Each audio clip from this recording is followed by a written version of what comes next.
Hey, my name is Hunter Christensen, and this is Prompted, the official podcast of the Writing Prompts section on reddit.com, where you are prompted to write stories, and here we showcase the best of them, all with the goal of helping each other become better writers.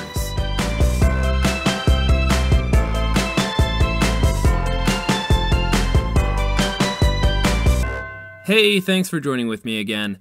Each episode, the stories that we share on this show revolve around a theme. Since fiction we write is often inspired and informed by truth, I decided I want to introduce today's theme by sharing a little-known but amazing story from history, because I feel like it demonstrates the theme perfectly.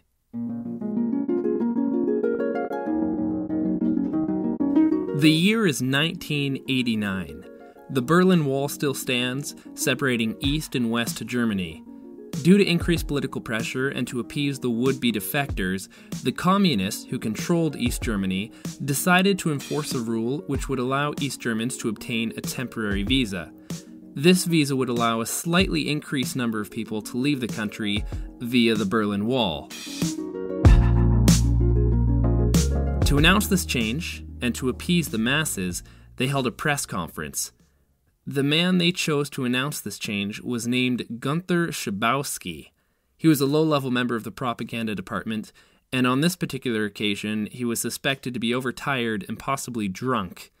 And this is where the East German government made the biggest mistake that they had ever made. This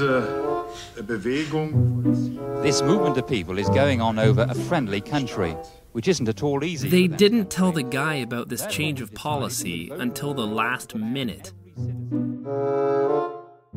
Attending this press conference was NBC superstar Tom Brokaw. Half the reporters in that room had fallen asleep. I mean, literally had fallen asleep. And I was kind of nodding off because I'd flown the night before. In the middle of his speech, Schabowski has slipped a note explaining the new policy. Somebody handed him a piece of paper at the end, and he began to read from it. And what he was saying effectively, that all citizens of the GDR would be able to exit through any of the portals in the Berlin Wall. And therefore we've decided to invoke a ruling which would allow every citizen of the East German Republic to emigrate through East German border posts. Schabowski had completely misunderstood what it said. Instead of saying there will be a limited relief for those trying to leave the country with temporary visas, he declares that anyone with a passport was able to leave through the Berlin Wall.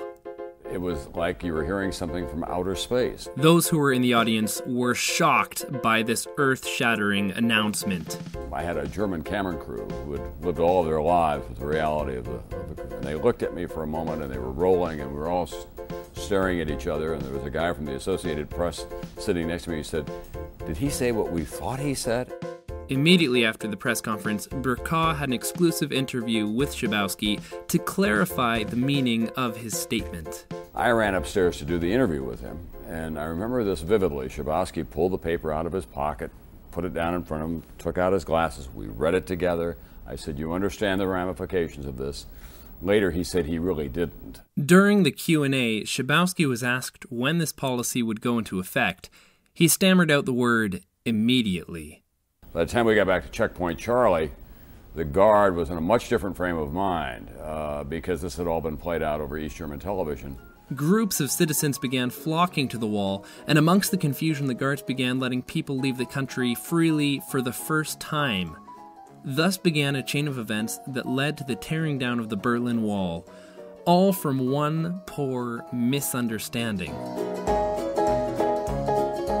And that is the theme of today's show, Misunderstandings, the unintended actions and miscommunications that can cause major consequences.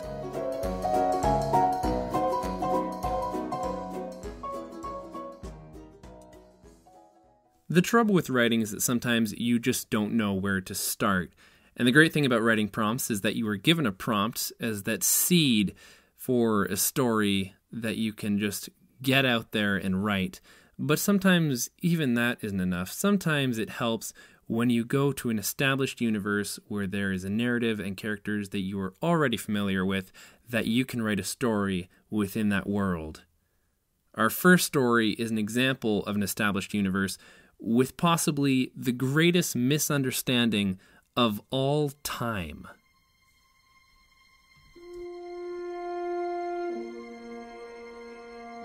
I haven't even seen Calvin since that dance, okay? He just disappeared. Lorraine's voice had clear notes of exasperation from having to argue about this again. But you did look for him, didn't you? George accused. Even after we were a couple, you went by his uncle's house to find him, right? Well, she sputtered. Of course I looked for him, but only because I was worried. He could have been dead by the side of the road or something.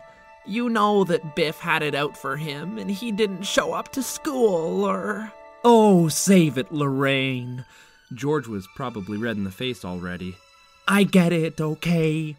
I've heard that song of his on the radio from Chuck Berry. I know women all want to be with rock stars and whatever.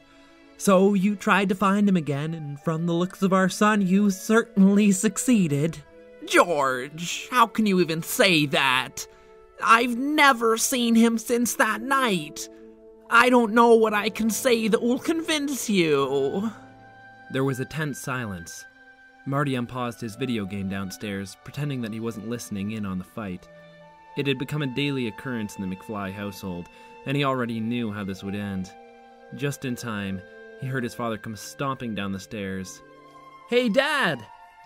Marty said cheerfully, not taking his eyes off the screen. He'd taken on a role of diffusing the tension in the household. Soon enough, they'd forget all about the fight and go back to life as usual. Well, till the next one, that is. "How about we order some Chinese for dinner?" It was Dad's favorite. Marty thought he had heard a sob from his parents' room upstairs.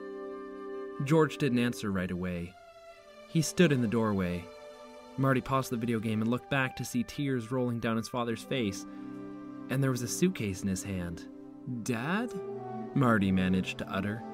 This wasn't right. This had never happened before. "I'm sorry, His father started to call him son as normal, but couldn't get the word out. "Marty, I'm sorry, Marty. Your mother will explain everything to you. Just..." He sighed heavily. "Goodbye, Marty." Marty was paralyzed by shock as George picked up the suitcase and walked out the door. He should have done something, should have stopped him, should have tried to explain that it was absolutely impossible for him to be his own father, that it was a time paradox that would probably destroy the universe, but he couldn't say any of those things. There was a knock on the door. Marty didn't know how long it had been. Hours, maybe? He'd just been staring at the wall, imagining what he could have said to make his father stay, but now he was back. Marty leaped off the couch and flew to the atrium without pausing to consider why his father would bother knocking on his own front door. Doc Brown's bushy mane and wild eyes greeted Marty at the door. "Marty!" Marty's smile collapsed. "Oh, sorry, Doc. I thought you were..." "Your father!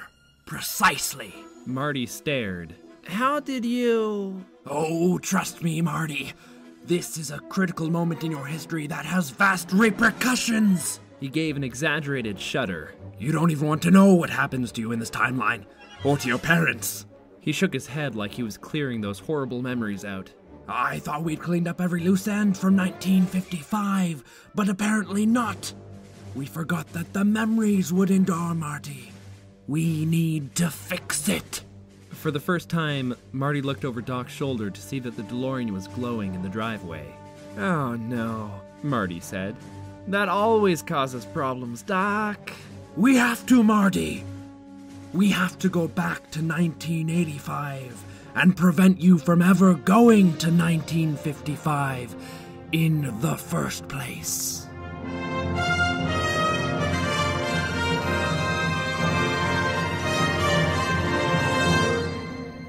That story was written by Luna Lovewell. Please forgive my impressions. I tried my best in the spirit of Back to the Future. I don't think I could ever give it the full justice that it deserves.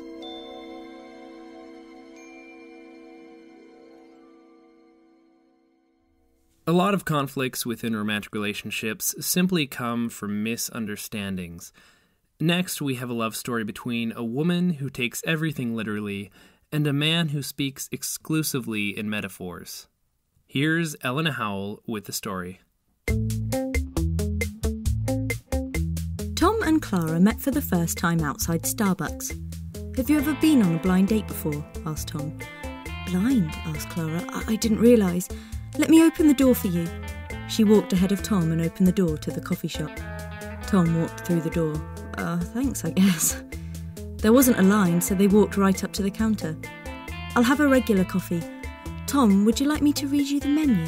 asked Clara. "Oh, that's all right," he said. "I'll also just have a regular old cup of liquid energy." Tom chuckled. Clara furrowed her brow. "A cup of liquid energy? I don't think such a thing even exists, let alone here at a coffee shop."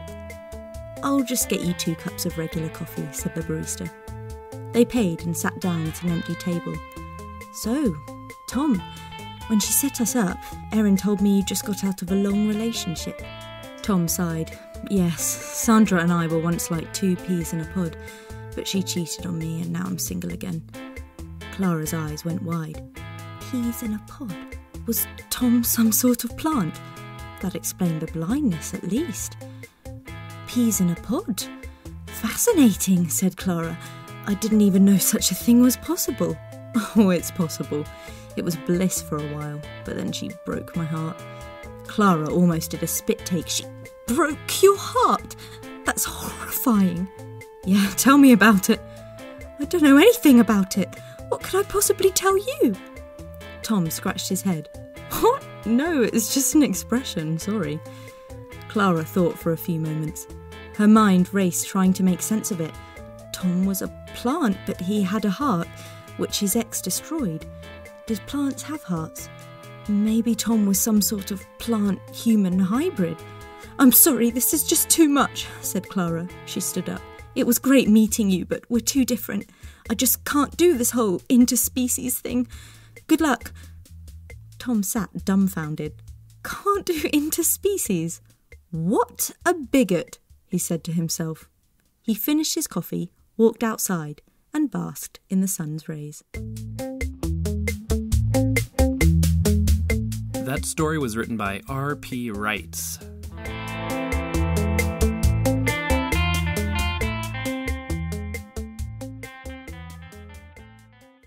Misunderstandings can turn a sinister situation into something very different.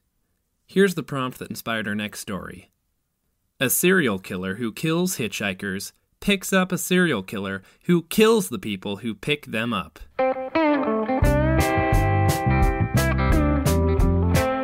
"So, where are you heading?" Jim asked, turning down the secluded dirt road. It was his favorite spot for murdering thus far. Granted, it may have been his only one thus far. The woman had hardly said a word since he picked her up. She seemed bored, constantly staring out of her passenger window. It was all wrong. He liked to get them comfortable before doing the deed. "Just the bus station," she said. "Really?" Jim raised an eyebrow. "What's a pretty little miss like you needing to ride a gross bus for?" "My mother's in the hospital." Crap, he thought. "It's okay. Deep breaths. You can fix this." "I'm sorry to hear that," Jim said with faux concern. He checked his gas light. The red light had flashed long enough. Just a little bit more. Like an answer to his prayers, the truck began to sputter. It shook, the arrow on his speedometer slowly descending to 0. He frowned, hoping the woman wouldn't see glee behind his mask. He didn't want to make her nervous. "Damn it!" Jim barked as he banged on the steering wheel. "I'm out of gas. We'll have to pull over." The woman shrugged, silent as ever. Something about her gesture made Jim nervous. He had never seen a hitchhiker look so indifferent. Yet he liked it. She was his first true challenge. Jean stood to the side as Jim fiddled with the oil pan of his car. He really is a moron, isn't he? People are usually a little suspicious of hitchhikers, but he's treating me like a long-lost friend. Shame, since I'll be slitting his throat any moment now. "Excuse me," Jim called, breaking her thoughts. Jean blinked, turning in his direction. The man had a goofy grin as he looked back at her, a streak of grease on his cheek. A true idiot. "What?" she asked, crossing her arms. "Well, I was wondering if you could give me a little help over here. It's a tad complicated." "Putting gas in your car is complicated?" "I never said I was a mechanic." Jean sighed, walking over to help the dim-witted man. The closer she got, the more she noticed something off about him. His demeanor, the way he hid a hand behind his back. She had practiced the same thing 1,000 times before. It was a ploy, a bad one at that. What the hell? Jean furrowed her brow, backing away. You have a knife too? What? Jim began to sweat profusely. He wiped his forehead, revealing the gleam of a butcher's cleaver in his closed fist. It's not what it looks like. I just keep this to check the fuselage and... Wait, did you say 2? Jean reddened, pulling her jacket closer to her body. The chilling sensations of the blade's flat brushed against her side. So much for keeping her weapon a secret. Maybe I did, maybe I didn't, she started. What's it to you? Jim smiled, still cheery but different, somehow more pleasant. You're the hitchhiking murderer, he said. I've heard about you while watching TV. I must say I'm a fan of your work. Jean stood flustered. Thank you? Jim Miller, the man extended his hand. I'm still new to the scene, but I guess you could say I'm your opposite. I like to kill hitchhikers rather than be one. I'll tell you, I never thought we'd cross paths this way. You're even more beautiful than the rough sketches of you on the 10 o'clock news. Jean blushed. He can't be serious. Thanks, she paused. So are you not going to try and kill me? Jim shrugged. Guess not. We don't have to compete in the same pool for our victims, so there's no need to be territorial, right? I guess. So it's settled, Jim smiled. We're cool. Right. Jean backed away, her eyes still glued to Jim's knife. He appeared friendly, but if she learned anything, it was she couldn't take chances. Yet something told her he would stick to his word. He may have been a killer, but he was the earnest type. Hey, she said, standing on the edge of the forest. Her voice echoed in the brisk night air as Jim perked his head up in anticipation of her words. Next time, don't make it so obvious that you'll run out of gas. I could see you glancing at the meter every few seconds. And for the love of Christ, don't show your knife until you're about to kill someone. It reeks of amateurness. Don't give a bad name for the rest of us. Jim nodded, giving her a thumbs up. You got it. Maybe one day I'll show you how much I've improved. I'll earn my name as an established serial killer and make you proud. Jean fought back, smiling herself. Stupid as ever. Yeah, she said, melting into the safety of the foliage. Maybe one day.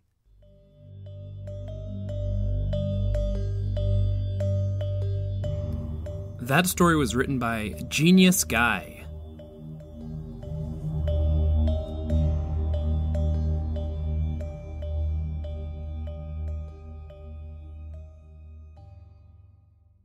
Each episode we have an exclusive prompt that you can respond to in order to make it on the show. Last week's prompt was, being a perfect mimic, you're able to con anyone into believing you are a certain celebrity. One prank call, however, gets that celebrity killed. Now, that's just the prompt. Writers often take that and spin it into things that are slightly different, which is okay because it's just prompting a story. And I wanted to share now my favorite submission in response to that prompt.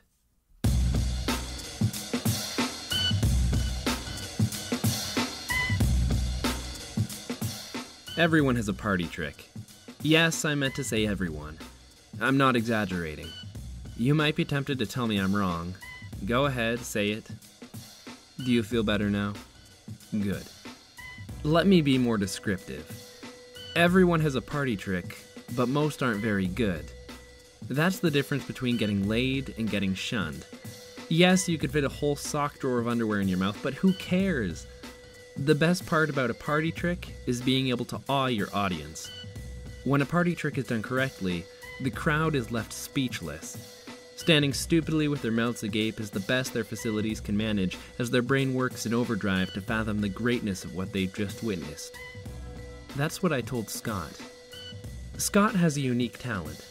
Scott had the ability to impersonate Sylvester Stallone. Well, that's not hard, you might be thinking. And you're right, it's not. Stallone's voice is somewhere between a well-imbibed New Yorker and a stroke victim. All you have to do is shout everything and avoid pronouncing every consonant, and you've pretty much got the Stallone voice down. But his gait, his posture, his expressions, Scott had it all down. The man was a changeling. I did my best as a wingman and managed to bring it up whenever he was belly up next to a pretty thing. Every year he'd get a gray sweatsuit and go as Rocky for Halloween. Every year. But no one cared because he nailed it.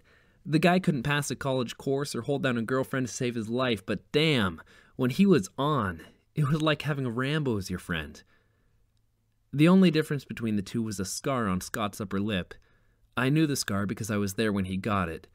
He was wasted and doing his stupid Stallone impression for a bouncer trying to kick us out of a noisy club. The bouncer responded in kind with his best Apollo Creed and split Scott's upper lip. There's a small white scar that's only noticeable if you look. It started out pretty innocent, a line here and there to get some laughs. After college we thought it'd end, but it didn't. He worked out, he gained muscle mass, he dyed his hair, all aesthetics, the same way an Elvis impersonator will buy the suit, grow the hair, curl the lip. But that's where he left the impersonators behind. Scott inherited a large amount of money after both his parents died. Did he invest it?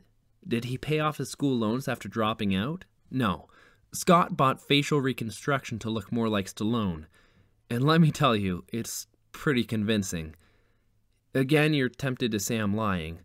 Go ahead. Here's the thing. Stallone's face is so messed up, all Scott had to do was find some back alley botch job and hand him a couple thousand to take a scalpel to his face. The man looks like he lost one too many boxing fights, took one too many steroids, or was dropped on his head one too many times. I didn't believe it when he told me, but when I saw him in person, the resemblance is haunting, especially now. That's where things started to spiral downward. He was no longer trying to impersonate the stallion. He was the stallion. Scott moved to California suddenly. This was approximately 3 months ago. I hadn't seen him or heard him since until 2 weeks ago. I received a letter addressed from Beverly Hills, California, and inside was a photograph of Sylvester Stallone and his wife. Except it wasn't Stallone.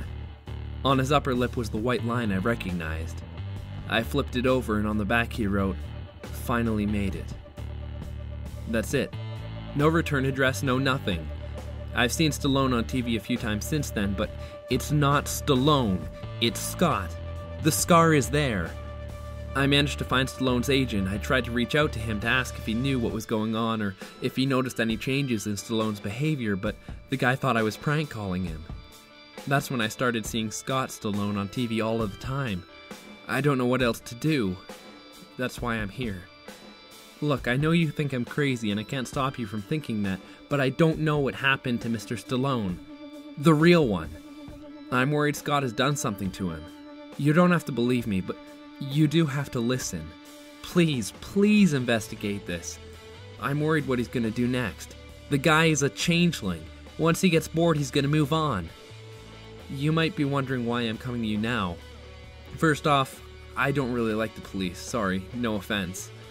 But really, I hadn't put two and two together until a week ago.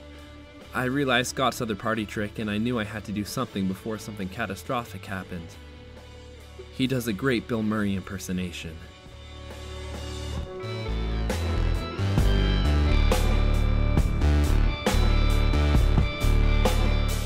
That story was written by Kaycin. I also wanted to give a shout out to Peakaniques. Thank you so much for your submission as well.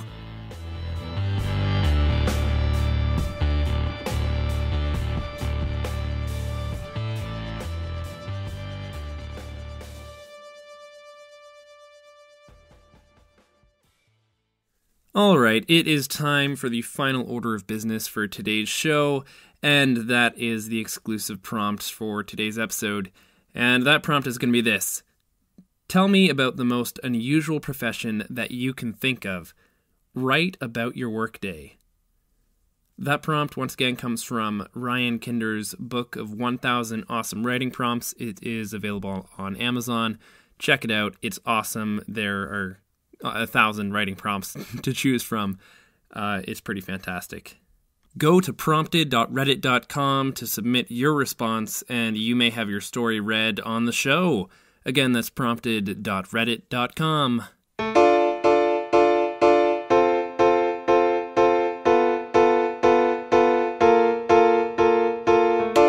And with that, we are at the end of our show. Thank you so much for listening once again to another episode of Prompted.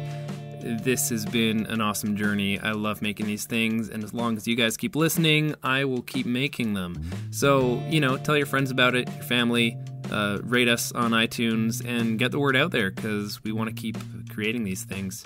This show is produced and edited by myself, Hunter Christensen. Thank you so much to Eleanor Howell for reading once again for us. You can check out our new Twitter handle at Prompted Podcast. Make sure to follow us. We'll put up when there's new episodes and news and, I don't know, whatever the heck is on my mind. I'll see you in a couple weeks. In the meantime, stay creative.